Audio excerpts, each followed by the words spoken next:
What's up, guys? Before we get going, I just want to talk about shysportsbums.bigcartel.com. That's where you can find all of our Chicago Sports Bums gear, from White Sox and Bears to whiskey gear. Anything and everything we sell is at shysportsbums.bigcartel.com.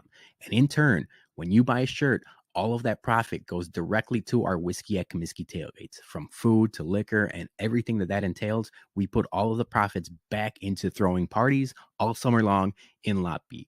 First one starts April 3rd, Monday, and we can't wait to see everyone there. We are very excited, and we can't thank everyone enough that's already bought a shirt. Can't wait to see everyone there. Cheers. Let's start the show.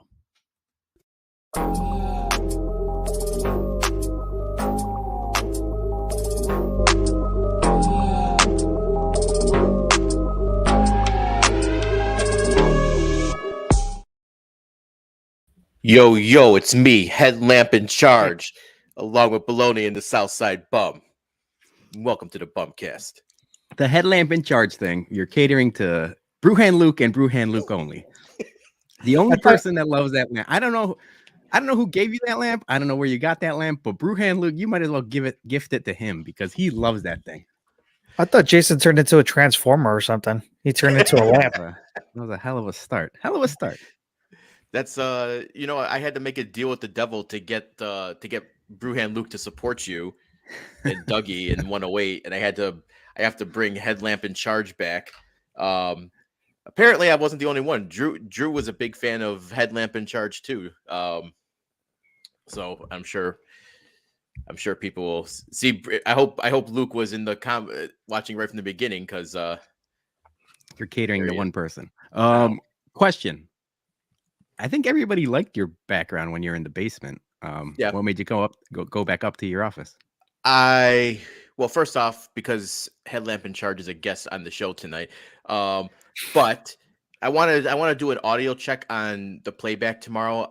I want to see how I actually sound, because in the basement it's big, empty, echoey. It's cold. I want to see how much actual echo and feedback I get from that. So we'll see. Fair enough. We'll see how this goes. Yeah. All right, gents, how are you doing today? It's been a long Monday, huh?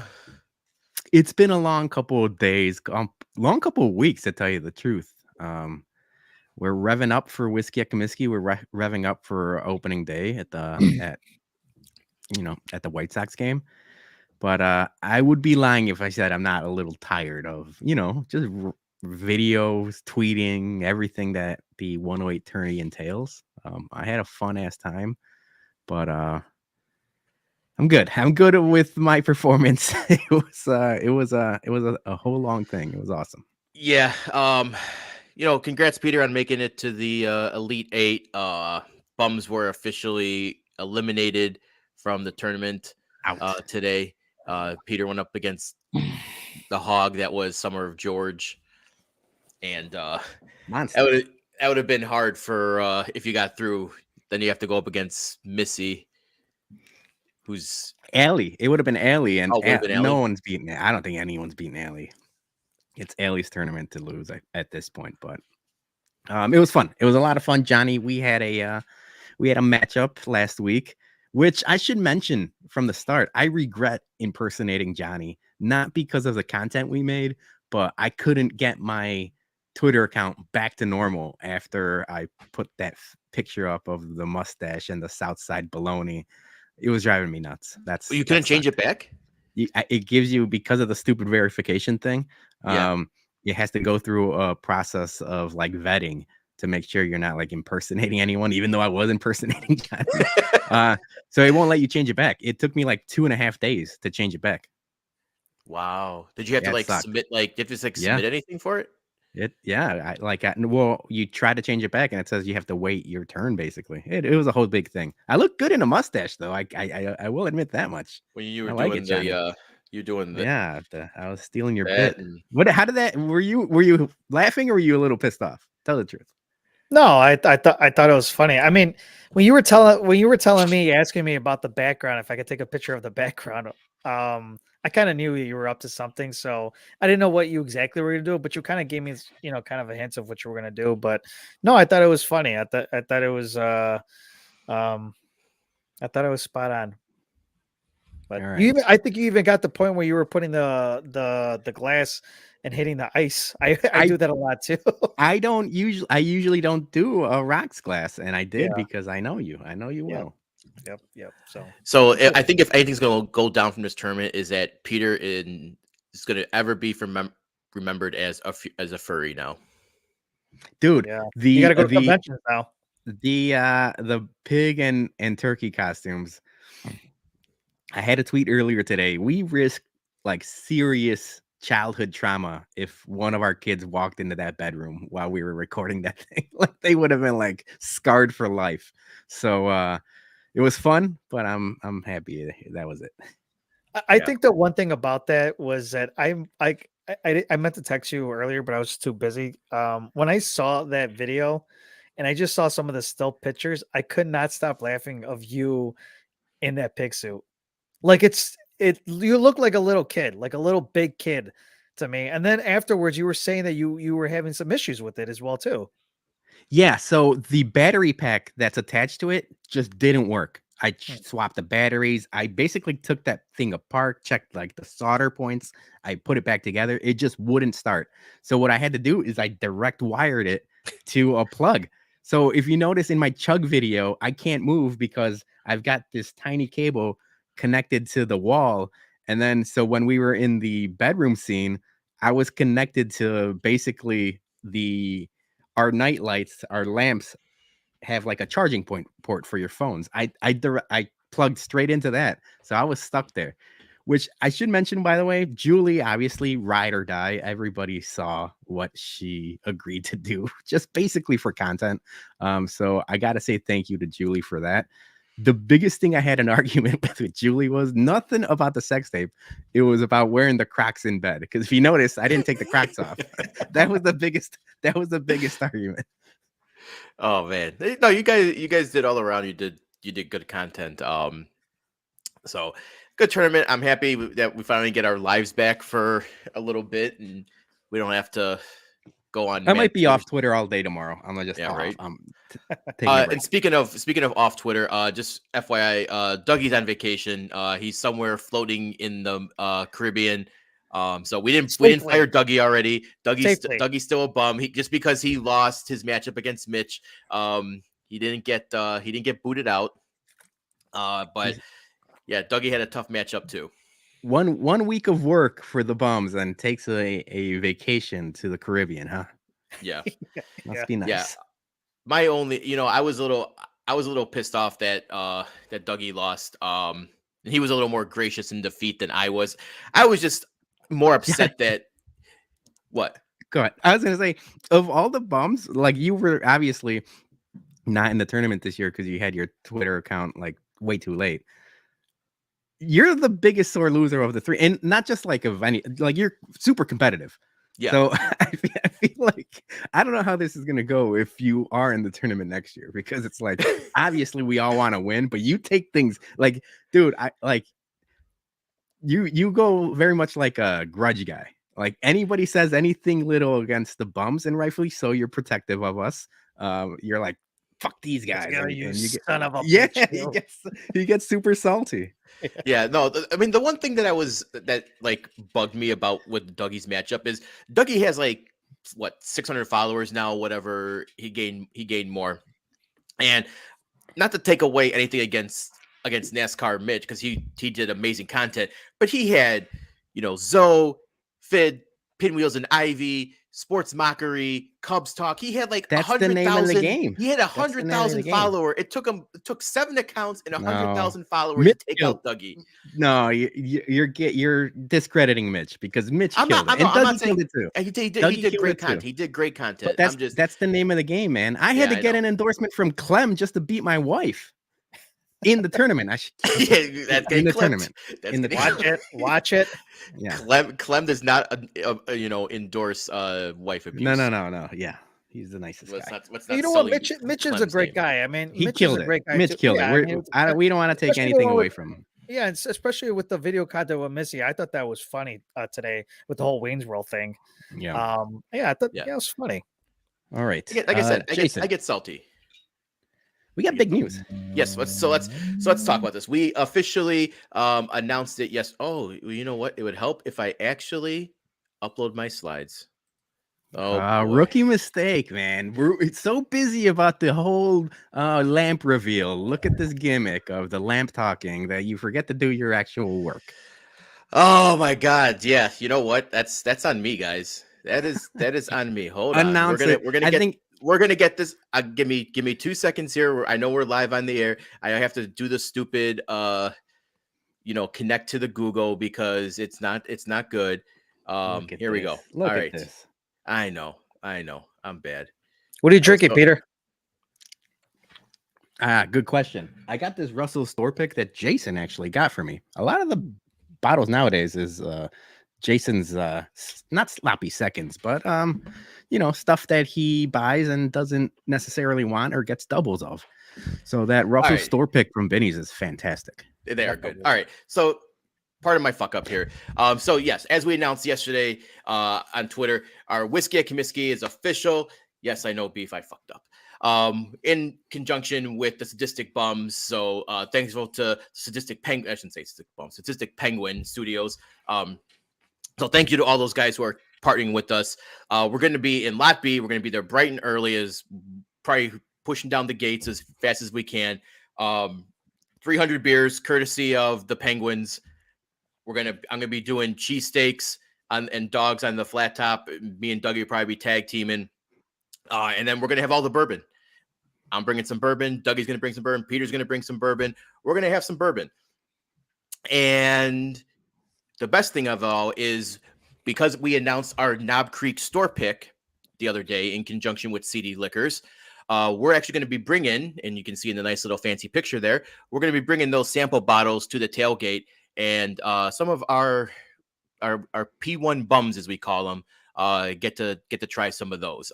Those are very limited supply quantities, so people are just going to get a little bit of a nip when they go this, because those bottles are only 200 milliliters, so you don't really get, you're not really going to get like a half ounce pour or anything like that. And we apologize, but we assume there's going to be a lot of people who want to try this, and you get to put your input, like say what you like, and we already have our pick, and hopefully it's in conjunction, like everything is, you guys like which one that we're going to pick. We're not going to tell you which one though.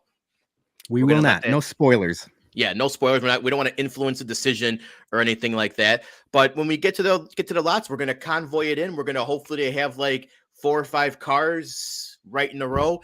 It's going to be a big to do for sure. It's going to be. We got about, I think, I haven't done the official count yet, but it looks around like 50 to 60 people coming through for the tailgate. So it's going to be pumping. Missy's going to do a backflip. I'm going to shake my ass.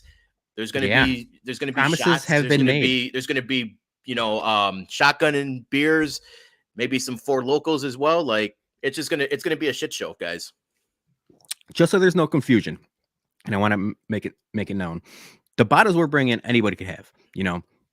Our whiskey bottles, all the stuff that are on the table, anybody can have. It's just the barrel pick samples that are so limited quality that we're gonna have to ration off to our, like Jason mentioned, the P1 listeners. But all of the stuff that we're bringing, it's open to the public. We keep talking about, the beer, the food, everything is open to the public. We're not charging anything for this. It's just the barrel picks that are going to be tough because, like you mentioned, it's so limited quantities. Yeah. And we're going to probably try to do another announcement before opening day about something we've been working on together. We're going to try to finalize some details and announce it this week. Yes, those claps, those cheeks are going to be clapped. Yeah. But yeah, it's gonna be a great time. Hopefully security doesn't come and shut us down for having too many people in the area or anything like that, because that would really suck. But just nothing be a little bribe. Nothing a little bribe can't take. Yeah, look for the bum flag, and it's kind of cool. So like, I'll show you some pictures here. This is kind of, this was on the flyer. This is a kind of a close up. You get nice little test tube there and some Kentucky purified water, which is. It's key. So much better. It's like you drink that straight and you can tell like how shitty Lake Michigan water is.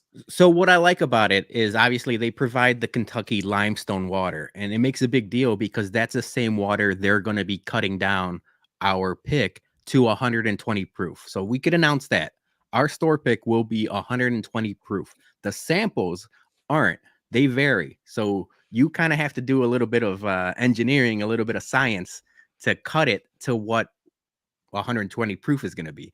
I thought it was a really cool experience. It's probably one of the coolest things we've done as the Chicago Sports Bums. And the whole process will take about 4 months or so to bottle. But it's going to be fun to get those bottles and have our labeling on them and bring them to Whiskey at Comiskey for people to try. So we're very, very excited about it. Yeah.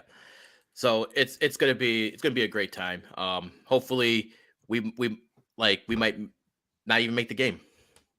I'm making the game. I'm pumped about the season. I have notes about the White Sox. We're making the game. Everybody, you're on your own, but I'm gonna be there and I'm gonna be watching some baseball. Yeah. All right. I think it's time we bring in our very special guest for the day. His name is Aaron Fitzpatrick, but you guys know him online as Aaron Fitzmagic, Cheap Eats. Fitzmagic, welcome to the BumCast. How we doing, fellas?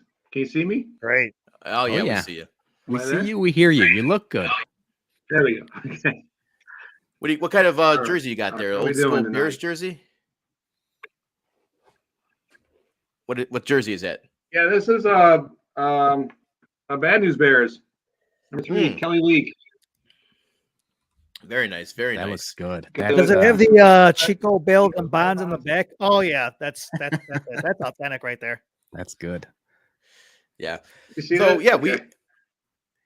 we definitely. I'm sorry. Go ahead. No, I was gonna say we're definitely a fan of the stuff you do on Twitter. The food you post, the places you go, looks delicious. So tell us about like what you've been doing with all that. How'd you get into it? How did I get into it? Wow. Okay. So as far as Twitter goes, it kind of like dates back to the lockdown. Just started grilling some stuff. Nobody had anything to do, and we're all bored. And I think it was a Taco Tuesday one night. I was grilling some steak on the grill, made some tacos, and things went viral and went, whoa. So I just took it from there. And of course, Chicago, you can get anything you want, anytime you want. So why not promote it? Why not try to eat it all? That's what I say, Yeah. Like I was telling you earlier, we're trying to get Johnny to do his Johnny Hungy series. Johnny Hungy. Trying to get that. He's saying it's going to be warmer out. When it gets warmer out, he's going to be out there eating all the tacos and breaded cheesesteak sandwiches. Yeah, I think I might have to trim down the mustache though, because some of that stuff gets on my mustache. Yeah, you can't get a little messy. It gets a little messy. Yeah. So one of the things we want to talk. I mean, why wait for it to get warm? That's true. You're right. That's a good point. That's true. Yeah, Johnny. Why are you waiting for it to get warm? Do you bring your, if you need a cameraman or something, one of us can come with you, and we'll just get up all in there, like nice close-ups. If you just, like when they do like trip diners, drive-ins, and dives. When Guy takes like the close-up bite, I'll get up all up in there, dude. Just showing you doing and there's like dripping down your mustache. It'll be sex. That's how we gained the Instagram following. Yeah, yes, Johnny's sexy mustache. Yeah, the mustache porn. Before we get going, Jason, we got Sam Reeves in the comments saying Fitz has almost a good head of hair as me. I've said it, and I talked about it with Mailman Jack recently. I think Jimmy Vinicky has awesome long hair, but Fitz, you might have the best haircut in White Sox Twitter. I've said it. It's a haircut you could set your watch to. I'm jealous. I usually I get a fade every once in a while. I don't do much to it. That's a haircut. You don't have to tell your secrets, but tell me about the haircut, because it looks great. You're always styled. It's been that rep's been there since high school, really. So I don't know. I'm blessed. I admit it. I see all my friends I went to high school with right now, and I just thank God every day that I've got it still there, 47 years and counting. So hell yeah. You got that Jesse Kostopoulos hair going. I like it. It is, yeah. Little Uncle Jesse. What else can you compare it to? But yeah. Good. All right, so we're gonna talk Yeah, I some used to have White Sox with the you in a little bit. sideburns and all that. The long sideburns. Yeah, we got a little back- audio back delay in the with day, that, I but did. we'll work it out. Sorry. Yeah, about we that. got a little audio Yeah. delay with you Fitz, but it's all right. We'll get through it. Timing's a little off, but we'll work Okay. through it here. Yeah, so we're gonna talk a little White Sox in a little bit. We're gonna do season predictions. We're gonna talk about the roster moves, but first we're gonna do our wheelhouse here. And our good friend My Sox Summer was there the other day doing the food, but figure you're the cheap eats guys, so let's talk some food here. Or also, we'll go over the new offerings, and then we'll try to get people's takes on what their favorite ballpark food is at the G Spot. First up here, but classic potato wedges. Enjoy a game from the sweets, snacking on a crispy baked potato wedge served with an assortment of dipping sauces. And I hate that these are in the sweets because I would be destroying these left and right if they were in a normal stand. It's like those the horchata milkshakes last year. Everybody wanted them, but you could only get them in the 300s. Yeah. So here's the thing I have about potato wedges, and maybe I'm wrong. Maybe I'm in the minority. Potato wedges are awesome. I am one to get one whenever I get a rotisserie chicken at Jewel or the wing special at Jewel. You get a sack of potato wedges with that. They're awesome. Potato wedges are good for Jewel exactly. wedges, fuck. But they're good for exactly 3 minutes. As soon as they get cold, and I can't imagine these being good for any more than 3 minutes. I don't think I want all of these potato wedges. You have to have potato wedges like instantly. Otherwise, they're garbage. Well, that's why they're there in the suite, correct? Like they're not like outside to like the other concession stands, correct? No, it's just sweets. Yeah. See, the thing that sucks though, if they're in a suite, they're just gonna sit on some back table while people go like just pick at other stuff or watch the game and everything. So they're gonna get most of the time. It's gonna be like cold, soggy potato wedges then. But hopefully they stay extra crispy though. So all right, so let's do like on a scale because they're all new. We're probably not going to be in the suite that much, but on a scale of like 1 to 10, how excited are you to try this certain food item? Solid 8 for me. I'd go with 8 as well. I go. Sorry, I'm not very excited about it. I mean, they probably are good, but I would say 5. Okay, fair. All right, fair enough. All right, let's go to the next one here. This was the classic cheesesteak, and this I said I'm going to be making cheesesteaks at opening day, but I am bringing fucking Cheese Whiz. I know it's a Chicago thing, another round to do like the provolone or American, but I am bringing fucking Cheese Whiz. So you're going Philly. You're going straight Philly. I'm going Philly. I'll have the options for people if they don't want the Cheese Whiz. That I know that could be very polarizing take. But I'm going to be doing cheesesteaks and I hope that they're as good as this looks. Fitz, what do you think? Are you a whiz guy or are you a provolone or Swiss? I am a whiz guy all the way. Give me the cheese whiz and some onions, and that's all I need. Yeah. So when you stop by, are you going opening day? I think so, unless there's like 35 degrees and snowing. But yeah, I'll probably. No, don't say that. Yeah. You just put that bad juju out there now, man. We don't need that kind of karma, man. No, get that out in the universe. It's gonna be 85. 85. There we go. There we go. I swear to God, if it rains opening day and our tailgate gets ruined, I might be never emotionally recovered. Don't put that juju out there either. It's going to be good. We're going to be negative right now. You're already being negative. It's my brand. All right. So cheesesteak, Jason, 1 out of 10. 10? You're a cheesesteak guy. I don't know if anyone's asking for cheesesteaks. It's not I don't think cheesesteak when I think I'm going to a baseball game. No, that's true though. I would like to try it, but yeah, it's not. I don't think when I go to a baseball game, it's the first thing I'm trying to fight for. Fitz, what do you think? I might try it. I'll put it up there like 7 or 8. It looks good. All right, Johnny, you a cheesesteak guy? I love cheesesteak. Yeah, I probably would say 7 to 8 as well too. All right. What do we got? All right, next one here. We got a double one here. The Fuck the banger. Let's go to the champagne of dogs here right now. The banger sounds awesome. No, it does. So you get the half-pound spicy Polish, Bavarian pretzel bun, sweet orange caramelized onions, red cabbage slaw, topped with the crispy chopped bacon bits. Make up this Belgian banger. Swing by the Blue Moon balcony for this dish. Okay, good. Talked about it.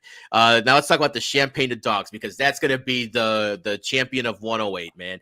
Everyone's gonna be having those things, and it's gonna be just hog porn right there. No, that's the problem. You're gonna get one of these opening day or within the first week that we go to the ballpark, and I'm gonna take a picture of you with that thing, and you're gonna go viral. Okay, that's fine with me. I will eat that motherfucker sideways. And you know what then?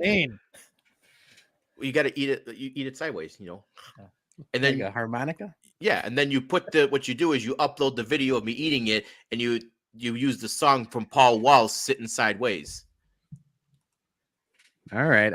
It does sound good. It does sound good. Fitz, what do you think?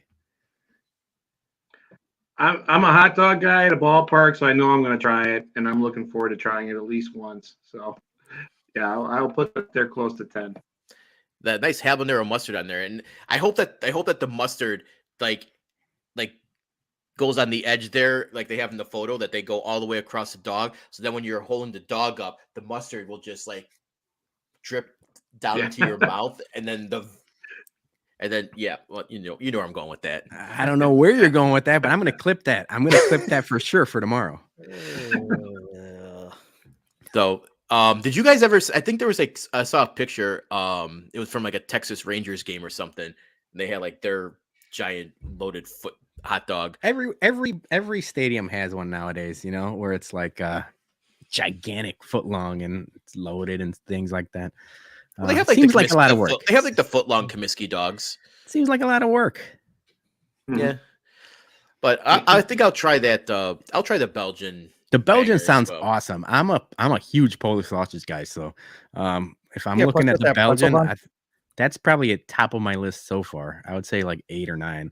The champagne of dogs, I really do like just the normal Maxwell Street Polish with onions and mustard. Like, I don't need to get too fancy with it. So okay, so how many of if I challenged you, how many of those footlongs could you eat? Oh man, I don't want to. See, here's the thing. We've grown accustomed on this podcast to say things, and then we have to do them. I dressed up like Kiss. I'm going to talk about the field goal later. I could eat 4 of those. Whoa. Ooh. Loaded? Everything on it? Yeah. I'm not going to pay for 4 of those. That's on you, Jason, but I could eat 4. So instead of like the 999 challenge, you're going to do a 499? Yeah, I would do 4 through 9. So give me 4 beers and 4 of those, and I'll knock them down. You're paying, by the way. I got, have to sell some more t-shirts, but we got. Yes, I want to run that ad again. So everybody buy a shirt. Fitz, what are Belgian banger, champagne of dogs? What are we rating them? So yeah, champagne of dogs. I'm a big hot dog guy at the ballpark. So I'm excited about that. So I'll put that up there at 10. Belgian banger looks delicious. I'm a Polish sausage guy too. There's a lot going on in there, and I'll give that a 9. I think I'll go 7 on the banger and 10 on the champagne of dogs there. And you know what? When you have the champagne of dogs, you better have a Miller fucking High Life. Yeah, that's a good point. You got to run with it. Johnny, what do you think? Yeah. You like them both? Yeah, I mean, I'd probably go 8 on the. Actually, no, I'd probably go 10 on the Belgian banger, just because I'm a big pretzel bun guy. Yeah, it looks really good. The champagne of dogs, I would say maybe 8. It does look delicious, but I don't know if I. You know what? The thing is, I'm very simple, just like Fitz. I'm very simple. I'll get a hot dog, get a beer, and that's it. I usually don't like to go all over the place and get a bunch of food, and I'm like struggling trying to eat it with the paper, the napkins and all that stuff. It gets kind of messy. So, but I will try it. I'll definitely try it. I'll say about 8 for the champagne of dogs. Okay. Beef Loaf has a great comment where it says, "With all the booze, it's tough to remember to eat at the game." That's where Julie comes in clutch. Whenever I'm at the games with you bozos, we're just drinking bourbon, having beers. We sometimes forget to eat until like way later. Like we got to walk the Maxwell Well, Street sometimes we're saving for a breaded steak sandwich though. Yeah. Yes. Yeah. Rico Benny's afterwards. When Julie's at the game, we're getting food, we're getting drinks. It's a nice day at the ballpark. It's a very different experience. So I will say it's easy to get carried away with you guys. When Julie's at the game, it's nice and easy. All right. I got a question here after we go through the food here. So all right. This one I'm fucking like I might just cream my 10 out of- pants with the 10 out of 10. I'm creaming 10 my out of pants 10. for the elote Both corn of them. dog, man. Both of them. That thing just screams like just fucking get in my mouth. Yep. I am a sucker for anything elote. Julie as well. She's a huge fan. We usually drive Johnny. You know this. Back when our family used to get together at my grandma's house, Don Archer and Damon, we would drive to McKinley Park so we can get an elote, and sometimes I would get chicharrones in a bolsa. So I like both of these options. They're right up my wheelhouse. I could get on a Tuesday. Imagine me drinking a $5 Modelo and getting some chicharrones or an elote. That is a 10 out of 10 for both of these for me. That's just, layered in Valentina. The more Valentina, the better. What if they don't have it? It's right there in the Oh, background. it is. Well, dip me in honey and throw me to the lesbians. Fitz, what do you think?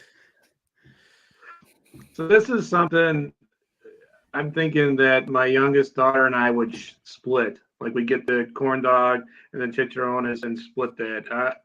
This looks delicious. I'm gonna go like an 8 or 9 on this. I'm looking forward to that. Yeah, Hell these are the corn dog for me is a solid 10. The chicharrones, maybe like a 6 or 7. I'm sure they're very good, but I'm not a snack guy at a game. I'm just it's like, you're give me the not. food. But the first time you have we get like a tall boy Modelo and a chicharrones. I mean, your life's gonna change. I'm not saying they're not gonna be good. It's just like I said, I'm not a snack guy. I'm an all or nothing. So, Johnny, chicharrones, I'd definitely say 10. Elote, 0. Yeah, I know you've never been a corn guy. You've never been a corn guy. Sorry, Julie, I'm Julie, bum of the week. Julie's bum of the week. Johnny, Brewhan Luke with a comment, and I'm going to tell you right now, Brewhan Luke. Why does Valentina give me diarrhea though? Because the obvious reason why. okay. Are you drinking? Are you drinking it? Is that because that he's might be the for the reason. friendly ghost white man? Oh, okay. You can say it. He's. I didn't want to. Oh yeah, you know why. Oh, there's another one, Mangonada. This is too much. Nobody's gonna have this at the game. No, no. You know what that looks like? It's like a wannabe michelada, and my drunk ass might accidentally order that one day, thinking that it's a michelada that they put at the bar, and I'm gonna be vastly disappointed when it's fucking a mango sorbet. I don't want any part of this. That's a big 0 for me. They're really good. They are really good. But it's just not something you're gonna have at the ballpark. It's gonna make a mess. Like I will ruin my hoodie, jersey, shirt, whatever. And then the garbanzo sandwich. Who's having this? That's a big goose egg. Hand up in the comments who's having this, because I don't want to know you. No. Yeah, unless Fitz is saying like 10 out of 10 for the garbanzo sandwich. I don't want to offend you. Not at a ballpark, no. And for the mango nut, that keep the stadium club. Just keep it up there. So I agree.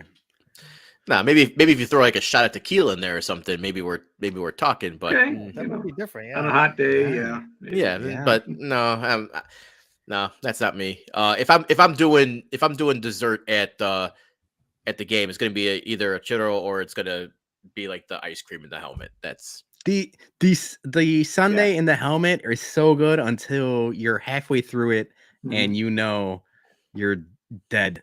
You need a diaper. Alexis knows. Throw some tequila in that thing. All right. We got. Ooh, now this one's right up my wife's alley. I can guarantee first time we go to Stadium Club, she's going to order rib tips. She loves rib tips, and So I think I'm excited for that. Hog Wild barbecue sauce. Hog Wild's awesome if you ever been down there. Great place, Midlothian. So I'm excited for that. Definitely would smash that in the Stadium Club. And the pan-seared pierogies, another thing, I would eat the fuck out of that, but it's in the sweets. I would be very excited. I love pierogi. That would be a solid 9 for me, but I'll never have it. So, Fitz, what do you got? I'm not gonna order rib tips at the game. I as much as they're probably delicious. Again, I think that's a good one that they keep at the Stadium Club there. Pan-seared pierogies. I think my wife would buy sweet tickets just to go get those. She's all over they those. sound awesome. Yeah, they sound awesome. Johnny, what do you got? I would. I mean, if I had the chance to go to the suite, I would probably get the rib tips and the pierogies. They look delicious. So, but yeah, I'm not quite sure if I'll be able to get to the suite this year. No, this is a great point by Chirizi. Pierogi should be down with the people, not in the effing suites. 100%. Pierogi is blue collar as they come. You know, if SPF might riot on Polish Heritage Night if he can't get his pierogies. That's a great point. Somebody's gonna have to sneak some down for him. Yeah. I know how outraged he was when they didn't announce Polish Heritage Night right away. Now, with the pierogies down there, someone's gonna get their ass whooped. They look great though. They do look great. Yeah. The this deli looks sandwich. like just deli sandwich. Okay, I'm not eating a sandwich at a ball game. So fuck what off, is deli this sandwich? I'd save this for last just so we could bum them. No way in hell am I ordering a deli sandwich at a game. No. I don't care how light I'm trying to eat, how healthy I'm trying to be. That thing can fuck off. So you don't agree that looks good though? I'm not saying it doesn't look good. If it was lunchtime in my office and I saw that, I'd smash the fuck out of it. But at a ball game, no. Chirizi's making fun of us saying get a closer pick. Any closer and it's going to look like some of the pictures from Jason's floppy disk days, if you know what I'm saying. Fitz, what do you think about that one? Is that looks good. I'm not buying it at a game though. So yeah, I'm not going for that. All right, so a lot of this isn't whether or not you think it's good. It's just like if you're getting it at a game or not. That's the thing, you know. Yeah. So my question wanted to ask you guys: what's take out tailgating? So say you didn't tailgate. What's the most you ever ate at a game? Do you remember like what you ordered and like I do? Go ahead. All right, Johnny. go John. You go first. So it was me and one of my buddies I work with. It was the last game of the season, and they were giving the hot dogs away for $1 because it was just the last game of the season. And I must have ate like 7 hot dogs, like 6 or 7 hot dogs. Like it was just some of them weren't even ready because there was such a huge line and people were waiting just for the hot dogs. But I had so many hot dogs that day; it was just ridiculous. So yeah, that would be the most recent one I can remember. That was going to be my answer. I don't remember if it was our buddy Jose. Jason, you know him. Johnny, obviously, we all know him. I want to say it was after like a soccer game. We went to a dollar dog game, and same thing. It was like probably like 6 hot dogs each. Those days are few and far between. And like they don't obviously the dollar hot dog days now are like $5 hot dog days that they announced or whatever. That's BS. So yeah, it has to be one of those days. Whenever I'm with Julie, we'll have a couple Polish. I'll have a Polish. She'll have a hot dog. Nothing too crazy. You can't go too crazy at a game where you're spending $150. Yeah, this was at the end. This was at the end of the season. So I know Treasy and Joey and everybody else is in there who's season ticket holders. I don't know if they still have that. Where at the end of the season they kind of give dollar hot dogs away just because they're just trying to get rid of the hot dogs. Yeah. What about you, Fitz? What's the most you ever eaten at a game, if you remember? It was a $1 hot dog night. It was team playing the Yankees, and I had some. It's definitely the most. I think I had 4 Heineken tall boys with my Cuban uncle. So, oh, there you go. Nice. Most I ever ate at a game was I did 2 Polishes, then I did a beef, then I did loaded nachos, and then I did a churro. No, I'm sorry, Wow. I'm sorry, funnel cake. Now that's a lot. Hell That's yeah. a lot. 2 Polish, a beef, loaded nachos, and a funnel cake. That was By that was the yourself, most. or we're like, Yeah, no, by with, myself. oh, Wait a minute. that Was is this okay? So hold on. This was at the game. Did you pregame anywhere beforehand? No. This was Okay, like so you were this just was like hungry. it was like a week. Yeah, it was like a weekday game. Okay. We Okay. like went like right after work, and I probably had to have a defibrillator later on. Don't remember, but I mean it was a lot of beers, and blood even pressure my buddy medication. was like, what the fuck, dude? Like, how did you want a funnel cake after all that? I'm like, I don't know, they look fucking good. This is a good point by Beef saying like the only time I've eaten a lot is when we go to a patio party and there's like 8 pieces of fried chicken. There was one time I went there for like it was like one of those patio birthday parties where like food and drink is included like 2 hours before the game started. I don't know if they even still do that. But then it's like you're pounding as many beers and trying to drink as many or eat as many hot dogs as you can. Those were good times. I haven't done one of those, and I don't even know if they exist anymore. It was like 10 years ago. Yeah. All right. So final food question before we move on to some Sox talk here. What's after all these new food options? What's still going to be your go-to? Like, give me like your top 3 go-tos going forward. It's only one. It's only one for me always. It's the Polish with grilled onions and mustard. Give me that and a beer, and I'm happy. I'm a pig in shit. Fitz? Comiskey dog 1, Comiskey burger 2, then the Irish nachos and the helmet. That would be 3. Yeah, pretty simple. It's probably what I'm gonna get. All these good things out there. It's still probably gonna be the first thing I get is a hot dog. Yeah. All right. Even when you tailgate, Jason, like there's something about getting a hot dog or Polish at the ballpark. Even after you make all the foods and stuff like that, by the time the 4th, 5th inning rolls around, I'll make my way back onto the concourse. It's like tradition. I have to have that grilled onion mustard. Yeah, Johnny, what's yours? Well, it depends. If I'm hungover, I probably get a hamburger or probably a cheeseburger. But yeah, I'm with you with the Polish onions. I think that's just great. Hot dog as well too. I'm very simple when it comes to that. A hot dog, mustard. That's it. I'm not really too like. I have to have all this big stuff like with me. I'm just pretty simple. So any of those I would do. My top 3. Number 1, always the Cuban sandwich. That's my first time I'm in the ballpark. I don't care how full I am. I'm getting that Cuban sandwich. You love that Cuban. Polish nacho helmet. That's my. You love that Cuban. The problem with the Cuban was the first time we had it. I remember having it with you, and it was before. Do you remember those pictures of like opening day last year, or maybe it was 2-3 years ago, when it looked like the Cuban sandwich was like a part of Fire Oh Fest? yeah, that was like, during COVID when they first like reopened. Like they ran doo-doo. out. They looked like shit too. That's the first time I had a Cuban. It looked the same thing. I had one bad Cuban sandwich at the ballpark. Maybe I got to revisit it. I didn't like it at all, and I like Cuban sandwiches. Yeah, so I got to give it another shot. The Cuban from like that COVID game, or whatever, looked like it was like fire. Yeah, it was like Fire Fest fucking Cuban sandwich. Yeah. All right. So let's talk some Sox here. The season begins on Thursday. And before let's just say Bums are going to be at the Whistle, Oak Lawn with the CHGO watch party. So come on out. Yeah, man. I'm excited to see Oak Herb. Park. I mean Oak Lawn.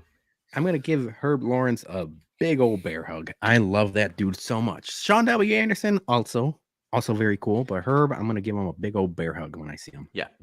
And 108 guys and Josh Nelson are doing a playback as well. So if you're not making it out, tune in for them as well. So there will be plenty of options on opening day. If you don't want to sit in front of your TV watching the game, you want to join in with some White Sox Twitter friends, you got a couple options there. So, all right. So first things, let's talk roster decisions here. I am so fucking happy. I knew this was happening.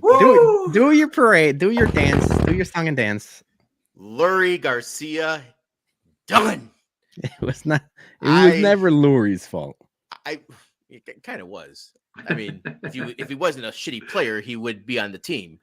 But okay, yes, it wasn't entirely his fault. You know, La Russa and then Rick Hahn giving him the stupid fucking deal. But you know, like the other day, I went and took a quick little power nap, and I wake up to like the most magnificent news I ever heard in my life, and the fact that they're eating 2 years of his contract still, like hell yes.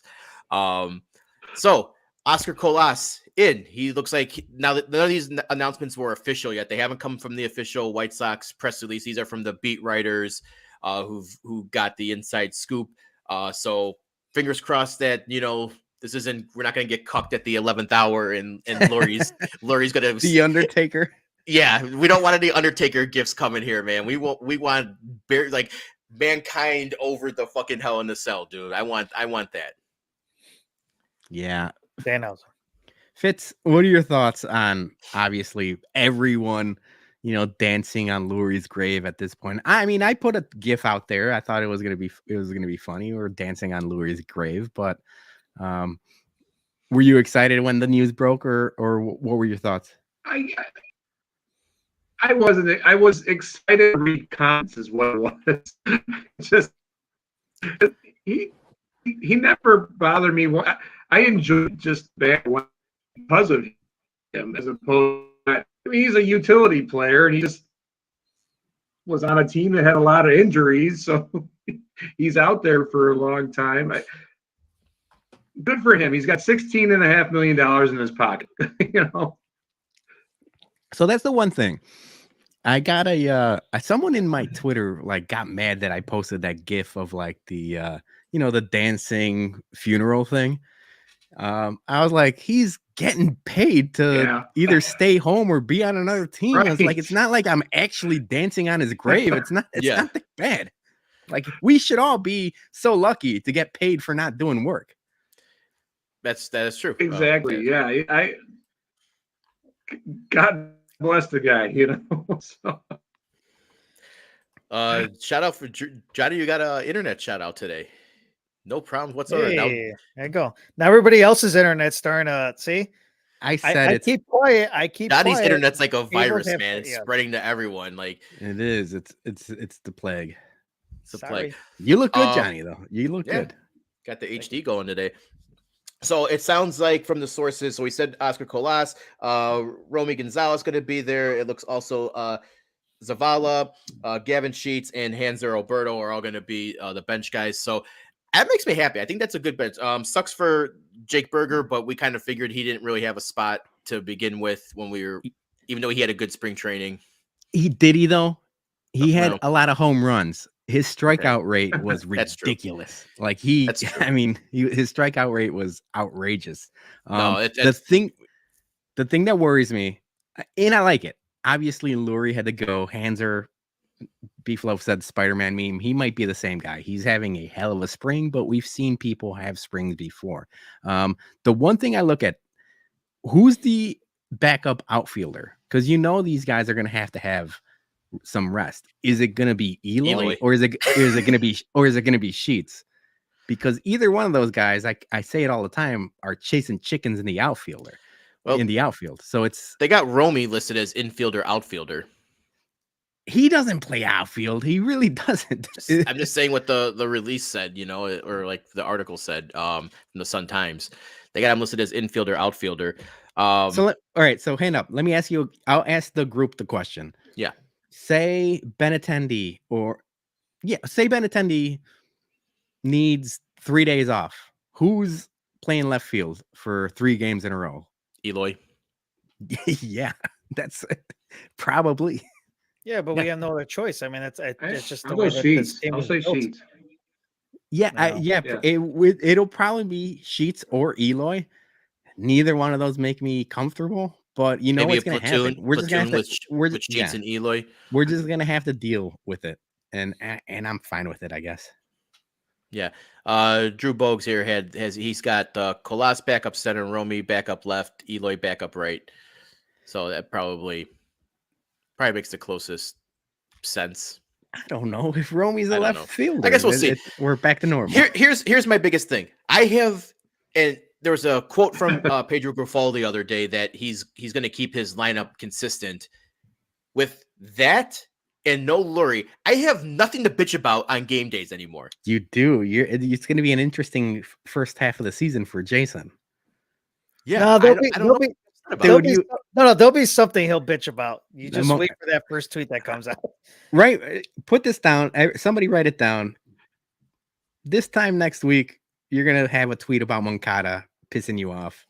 And I'm not gonna lie. I might lock my phone for myself opening day. I might drunkenly like change my password or something so I can't tweet, because after the tailgate, I'm gonna be in no mindset whatsoever. And if I get angry, upset at Sox, I might get banned from Twitter again pretty quickly. Peter, what was that season? I think it was like 2021. They were facing the Angels. It was like the second game of the season. And Moncada was like, there was a second at bat, and you already told him that he was already broken. Yeah, like he had like 3 strikeouts that game already. It was like the second game, and it was literally the second game of the season. And Jason's tweet was, "Why is Moncada broken?" Granted, he was probably broken that whole season, but gotta have some faith. He's had a little bit of faith. He's had a great spring especially with the baseball classic, and now he's got a little back pain, but they say he's going to be ready for opening day. Getting a little worried here that these little injury bugs, Hanser gets on the hand today. You got Vaughn with the back soreness. You got Moncada with the soreness. Eloy. Moncada's fine. Yeah, I know. Eloy and Moncada are fine. I know, but it's like, but our minds are so fragile right now. We're like so just like on edge about every little like nick in everything. It's like we're like, you get punched in the arm and we're ready to be like, God damn it, he's going to be out for, and that's probably a torn, tricep or something. I'm trying to be cautiously optimistic. We're seeing ghosts. We're traumatized. Yes. It's been a bad 2 seasons. So I understand why people overreact. I'm trying not to, and it's hard, because like I always mention, we're creatures of the internet and we tend to overreact to things, but I'm trying not to this year. I feel like Grifol is new.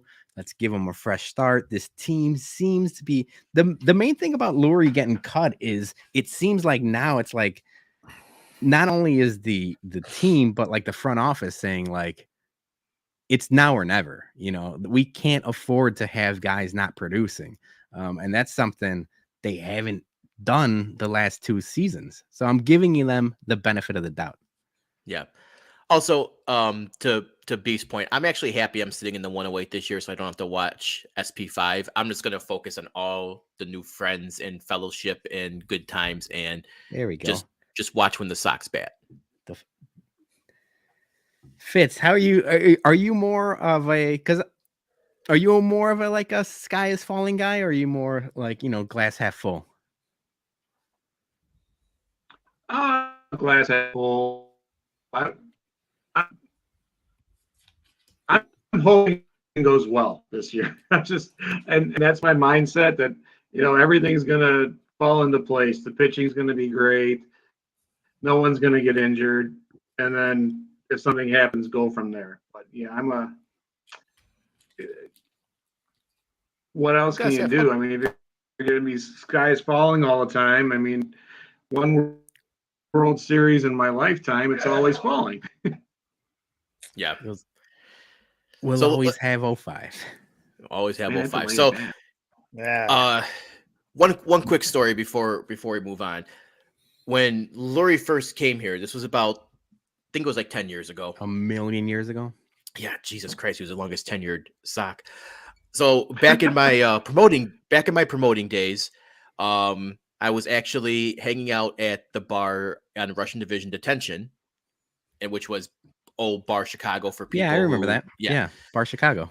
Yep. So after Bar Chicago, it became Detention.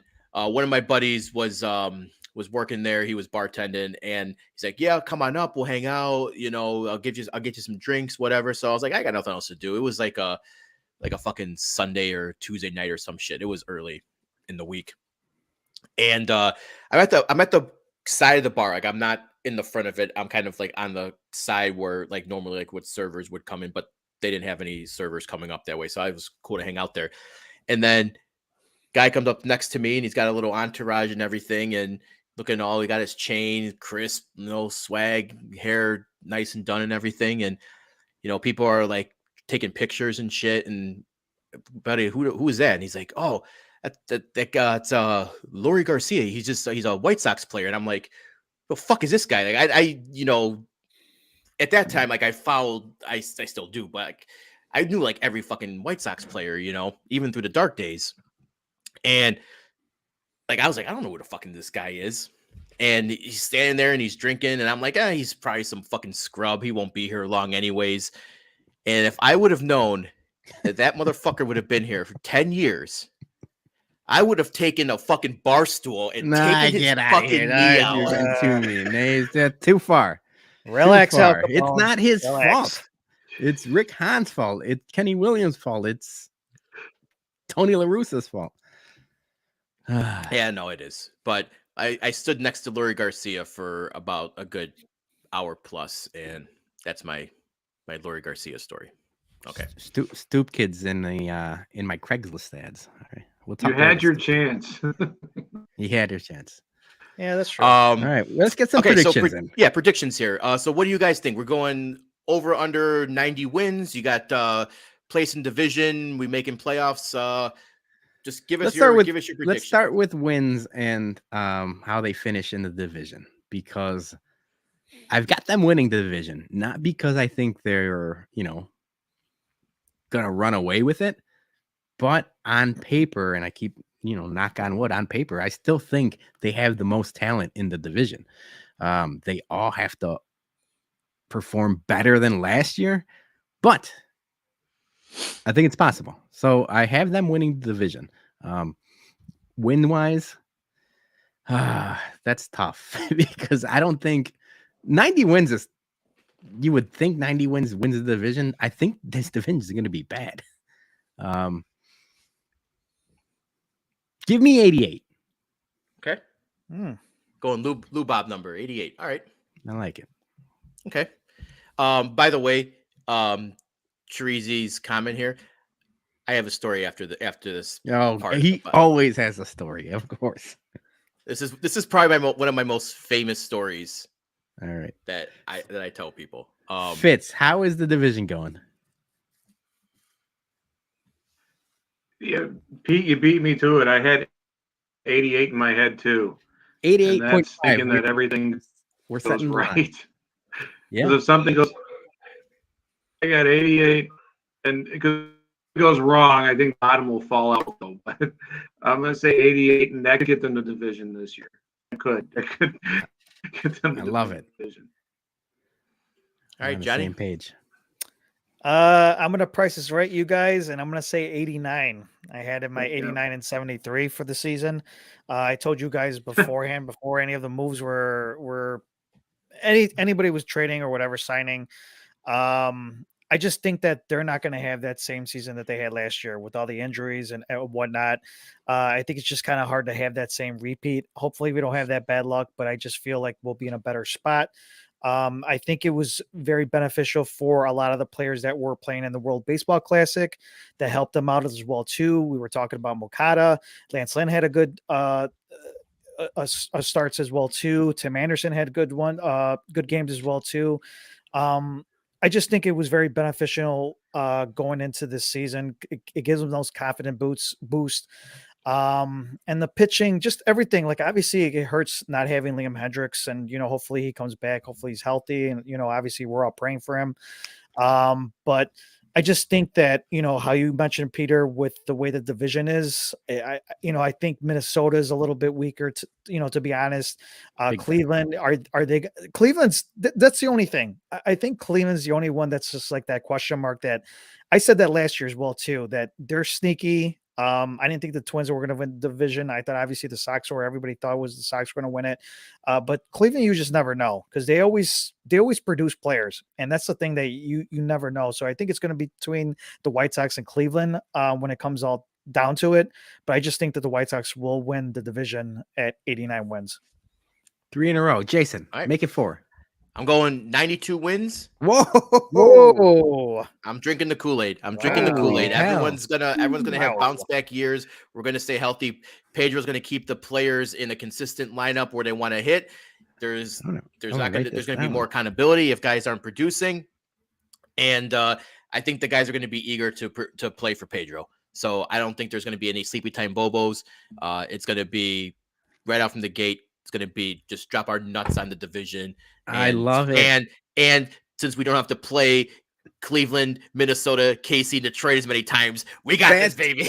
That's one of my notes. That was one of my notes, is that having to play them way less, 12 games, that makes a big difference. 12 more wins, baby. That's 12 more wins right there. That we're coming in 92. I love it, Jason. Good job. So I got them winning division, and I'm gonna go ALCS. I will see how I might change my. Whoa. Wow, hold on a second. We gotta talk I about might the pitching. change I'm my not- mind depending on health and other I think- teams, but I'm going ALCS. I'm not bullish on ALCS with this starting lineup, and I feel like that's what worries me. So I might as well mention it now. The starting pitching worries me. I know, Johnny, you mentioned Lynn looking awesome in the World Baseball Classic, and I think he will probably be right there with Cease as our 1-2.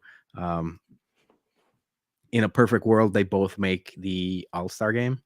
But the only thing that worries me, and now this is me being glass half full, he's older. He's almost 38 now. He pitched early, meaningful games in the World Baseball Classic. I'm worried about him lasting the whole season. August, September, when the days are long and it's hot out, and he's pitched already meaningful games. That worries me. Cease doesn't worry me as much. Kopech is the one that, like, I just don't know. I don't know what to expect from him. I think the Sox are going to out hit a lot of their opponents this year. I think so. They're going to have to. That's what I'm banking on, and that's what I'm hoping for. Is them coming out hot and hitting home runs like they did 2 years ago or 3 years ago, as opposed to last year where the ball was dead and we were expecting them to hit dingers and they just didn't. So if they are going to win the division, they're going to out hit people. The pitching still worries me. Yeah. All right. I'm going to tell you the story real quick before we move on here. Pitching from starters to the bullpen. Especially the bullpen. It's it's in flux right now. Yeah. All right. So Treasy brought this comment that Lori cock blocked me, and I hate him for him. And I do have a story about that. Years ago, me and my 3 buddies, we bought tickets to Red Sox game. We bought cheap upper deck tickets, and then we went into the bullpen bar. We got seats right in front of the window there, right actually in front of the bullpen, the visitors' bullpen, not on the other side by the premium seats. So we were sitting there most of the whole game, and these 2 girls were sitting next to us. They're cuties, and they're all draped in Red Sox gear. And I start talking to one of them, and there turns out she's from Boston. They're in town for the Red Sox series, and okay, so she's out of towner. I'm trying to use my Riz here, and and we're talking like most of the use your what? My Riz. My game. Sorry, we're too old for that. I know we are. I'm trying to keep it fresh. I don't know what that is. So, anyways, talking to this girl the entire game, great conversation. Things are going well.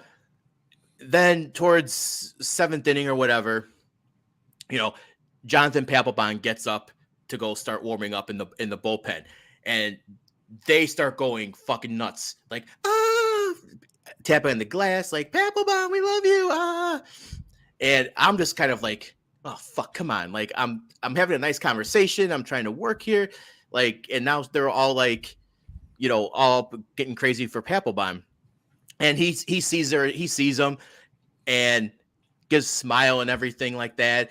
It's a good time, and all of a sudden, after like, I don't know, half an inning or so of him warming up, he motions over to a security guard Security guard comes around the bullpen, comes into the bullpen bar, goes up to the girl that I was talking to the entire time, gets her number, gives it back to Papelbon, and he stuffs it in his pocket.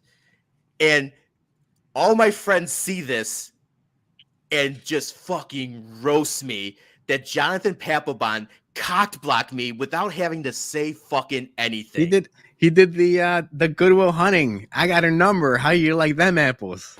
I was fucking just like, you want to talk about like just like a kick in the nuts, man. Like I had to walk away. Like that was probably one of the most humiliating moments of my life. And like, what do you say to that? Like, yep, you just gave Papelbon your number. He's probably gonna fucking get it in tonight because he's at his hotel or something. And I'm gonna just go home and we know where you're gonna go home. Yep. And my friends to this day will, like the guys I was with, they never let me live that story down that Jonathan Papelbon cock blocked me without saying a fucking word through glass. Now that's Riz. Take notes, boys and girls. That's Riz. That is using your celebrity status to just dong slap. He dong slapped me, dude. He fucking dong slapped me, and it was like a fucking Quentin Tarantino movie where I just like, whoa, like whole out of body experience. Oh, to this day, fuck Jonathan Papelbon. Yeah, you still got it. Bum of the week, Jonathan Papelbon in 2023. All right. We're gonna bump some people, or do you have a question, Peter? I had a question regarding the tweet I sent out. We have Whiskey at Comiskey coming up. I sent out a tweet during the weekend. I'm working on the playlist. We got all kinds of music on there. I'm very excited about it. So my question was going to be regarding playlist and music. What is the one song you have to have on a party playlist or, a tailgate playlist, something like that? Poison by Belle Biv DeVoe. That's your song? That's your go-to song? It's that and Return of the Mac. Those two. Oh, that's a good one. That is a good one. So Glow Sox fan surprised me. He immediately tweeted us and said the Percolator. And I'm like, hell yes. That's immediately going on to the playlist. So that's a good answer. Jason, that is a good answer. Johnny, you got one? I probably do here. Let's see. Hold on. Give me a second here. Oh, come on. You gotta I'm trying to remember off the top of my head over here. I would say Lady. Lady the song Lady? No, Hear Me Tonight, Lady, by Mojo. By Mojo, yeah. Yeah. Oh, okay. So it's another like dance, it's like early 90s song. Yeah. Fitz, you got one? One that always gets me going, I guess I'm embarrassed to say it, but it's Shut Up and Dance. That's a good one. I'm gonna add it to the Monday playlist for sure. Comments, hit me up with playlist songs because I'm adding them this week. We're gonna have it ready. The one I had, and this might not be like it's not a dance song, and people aren't like it's not popular. But I have it on my golf playlist, my tailgate playlist, birthday playlist. And whenever it hits, people are like, oh, yeah, this song's good. And it's random. It's This Must Be the Place by the Talking Heads. Whenever that song plays, people are happy. And I love it. So expect to hear that song on Monday in Lot B. All right. I like it. All right, Aloha, Mr. Hand. He had a Diamond Girl. That's Diamond Girl is a good answer. Aloha. Diamond Girl. I love it. Holy hell. I'm going to play that song like every hour on the hour. I'm going to be like old school Eddie and Jobo. We're going to be 96. Yeah. And we're going to play Diamond Girl. That's a great answer. Yeah. That video made me grind on at Cork and Carry. All right. Peter, you ready to bump some people? Let's do it. I think he's a bum. I think he's an absolute bum. Because you're training like a damn bum, you know that? Bum. A bum. A bum. All right, we'll let our guests go first. Fitz, do you have a bum and MVB you want to shout out, or? Yeah, I'm gonna go with go back to the 108 tourney. Matt Crawford for giving his phone to his wife for the day last Friday. That was so funny. That was so funny. Shout out Smashley. Smashley. So I just had to give him a shit. Yeah. So yeah, that's he's valuable and he's a bum. So that's He did. He was a bum for like 14 hours, and then what happened, Jason? You turncoated him. I didn't intentionally I had to back. I forgot who was up against, and I voted for. Shame. Was he up against Missy? I think. I forgot who he was up against, and then he basically told me that we turncoated him, and it's like, man, we're fighting for our lives here, man. I got Dougie, you, like it was. We were stretched thin. We were stretched thin. It was not a good day to try to. I was trying to help Celeste and everything. Like it was. Do you have a bum? Fitz? What's that?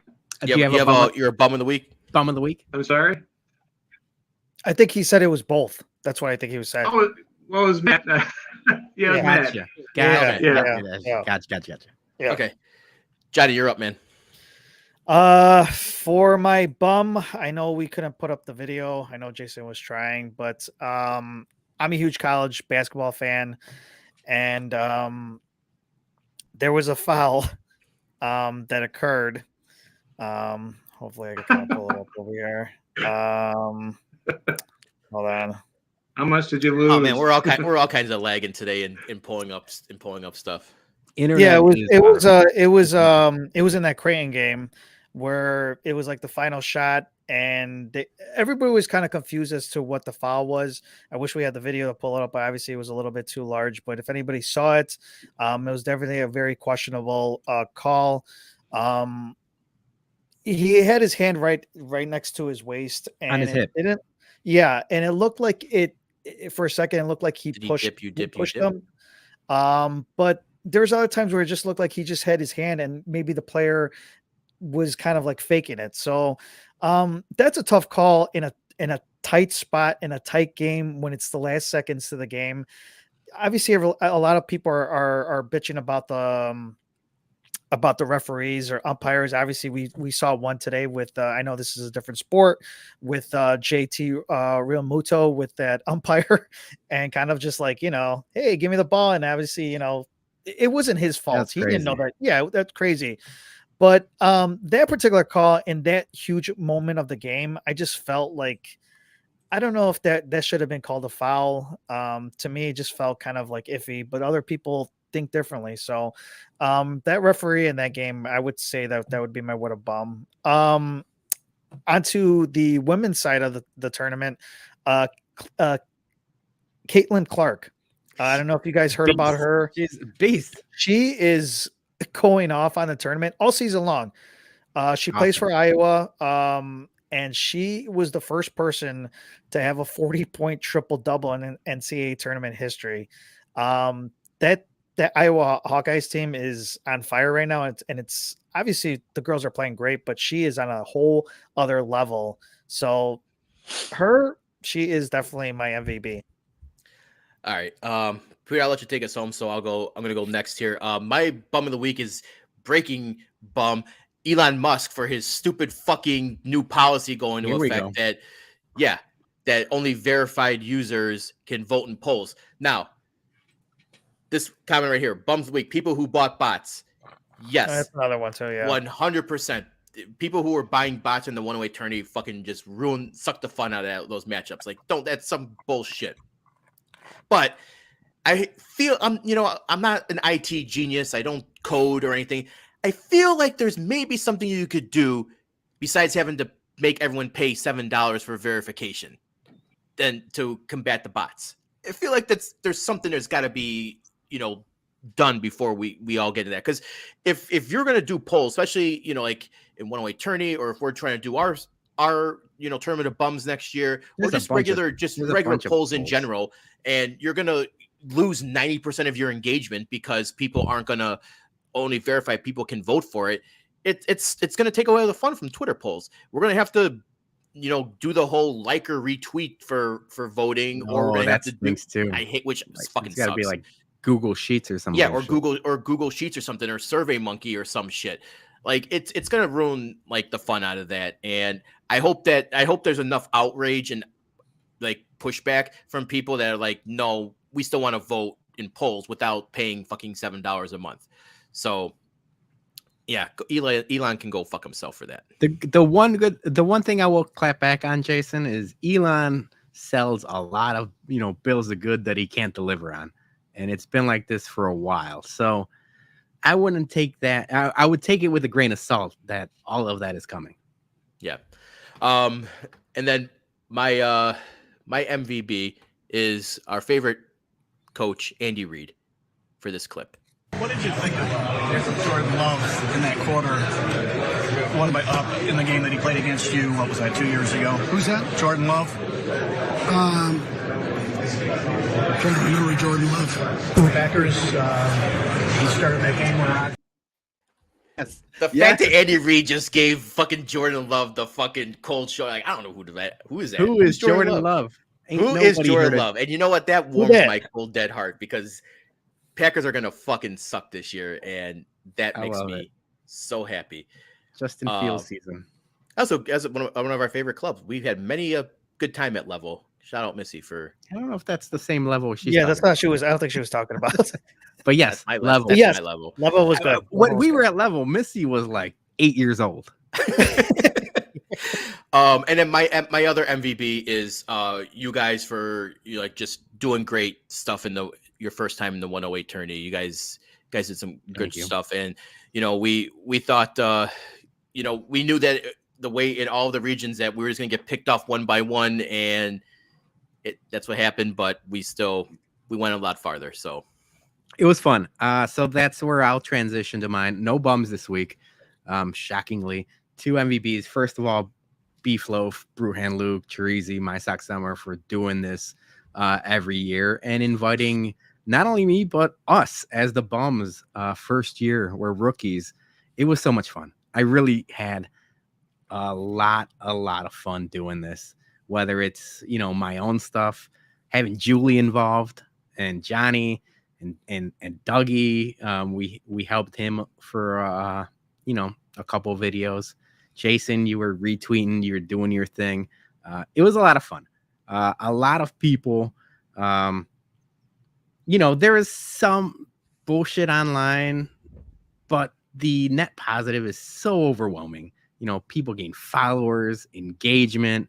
It's a community, and we've stumbled upon it basically because of Joey P. Joey P told us to stumble upon White Sox Twitter. We've met Fitzmagic.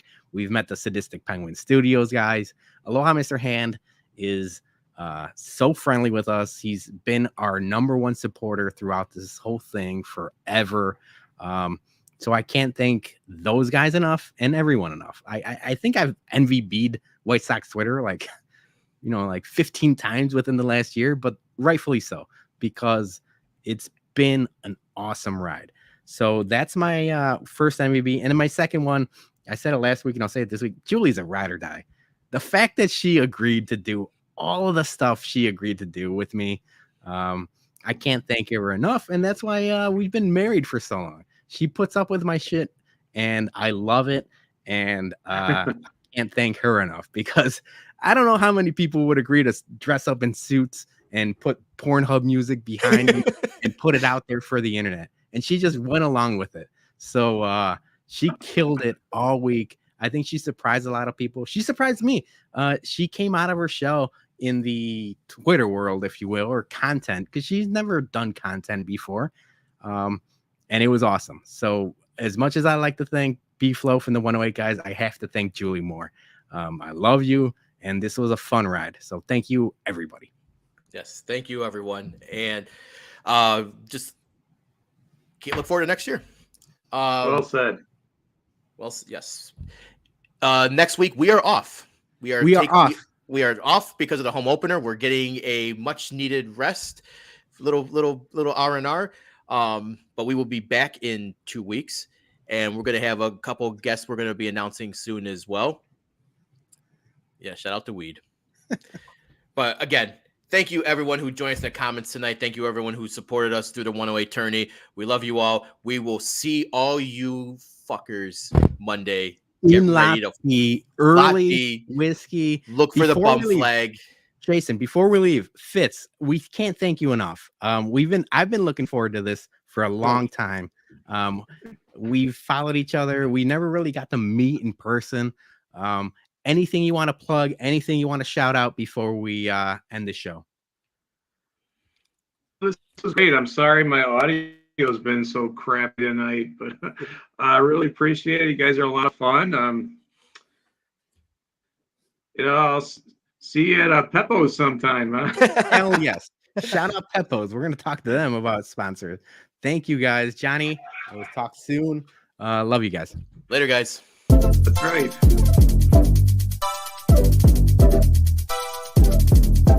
Thank you.